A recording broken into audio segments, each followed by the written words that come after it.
Hello viewers, welcome back to my channel Dil cooking and tips. ఈరోజు వీడియోలో just 20 మినిట్స్లో తయారయ్యే ఒక మంచి టేస్టీ అండ్ హెల్దీ స్వీట్ రెసిపీని మీతో షేర్ చేస్తున్నాను. సో అదేంటి అంటే కోకోనట్ లడ్డు అనమాట.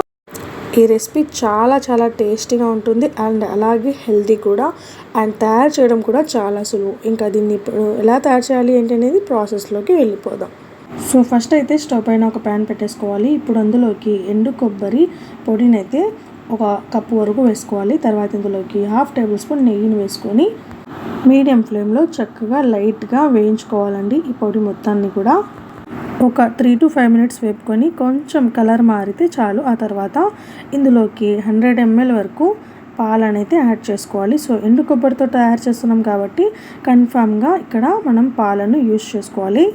ఇలా పాలు పోసుకున్న తర్వాత ఒక 5 మినిట్స్ పాటు మీడియం హీట్లోనే చక్కగా కలిపేసుకోవాలండి, పాలన్నీ ఇంకిపోయే విధంగా. ఇప్పుడు వేరొక సైడు స్టవ్ పైన ఒక గిన్నె పెట్టేసుకొని అందులోకి 1 కప్పు బెల్లం తరుగు వేసుకొని 1/2 కప్పు నీళ్లు పోసుకొని చక్కగా బెల్లం అంతా కరిగేలాగా సన్నని మంట మీద బెల్లం పానకాన్ని రెడీ చేసుకోవాలి. ఇలా రెడీ అయిన బెల్లం పానకాన్ని మనం ముందుగా రెడీ చేసి పెట్టుకున్న ఎండు కొబ్బరి పౌడర్లోకి వేసుకోవాలి. టీ కాఫీలు ఫిల్టర్ చేస్తాం కదా, సో ఆ ఫిల్టర్ సహాయంతో ఇలా వడకట్టుకోవాలండి. తర్వాత స్టవ్ ఫ్లేమ్ని మీడియం ఫ్లేమ్లోనే ఈ విధంగా మొత్తం బెల్లం పాకం మొత్తం కూడా మనం కొబ్బరి మిశ్రమంలో కలిసిపోయేలాగా బాగా కలిపేసుకోవాలి. 5 నుంచి 8 నిమిషాలు చక్కగా మీడియం ఫ్లేమ్లో బాగా కలిపేసుకున్న తర్వాత 1/2 టీ స్పూన్ యాలకుల పొడి వేసుకోవాలి ఫ్లేవర్ కోసం.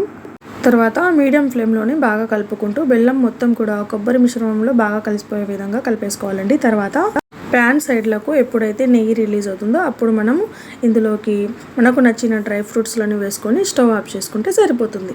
పూర్తిగా చల్లారిన తర్వాత మాత్రమే ఇలా మన చేతులకి ఎలాంటి నెయ్యిని అప్లై చేసుకోకుండానే లడ్డూలను తయారు చేసుకోవచ్చు. సో వీడియోలో చూపిస్తున్నాను చూడండి, ఈ విధంగా.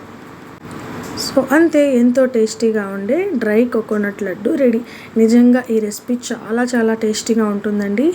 చాలా తక్కువ ఇంగ్రీడియంట్స్తో ఈజీగా ఇంట్లోనే ప్రిపేర్ చేసుకోవచ్చు. పిల్లలకైతే చాలా బాగా నచ్చేస్తుంది. సో చూసేసారు కదా ఫ్రెండ్స్, డ్రై కోకోనట్ లడ్డూని ఇంట్లోనే ఈజీగా ఎలా తయారు చేసుకోవాలో. సో నా రెసిపీ కనుక మీకు నచ్చినట్లయితే తప్పకుండా లైక్ చేసి షేర్ చేసి నా ఛానల్ని సబ్స్క్రైబ్ చేసుకొని పక్కన బెల్ ఐకాన్లో ఆల్ అనే సింబల్ పైన క్లిక్ చేయండి. అప్పుడే నేను ఏ వీడియో పోస్ట్ చేసినా కూడా దాని యొక్క నోటిఫికేషన్స్ మీ దాకా రీచ్ అవుతాయి.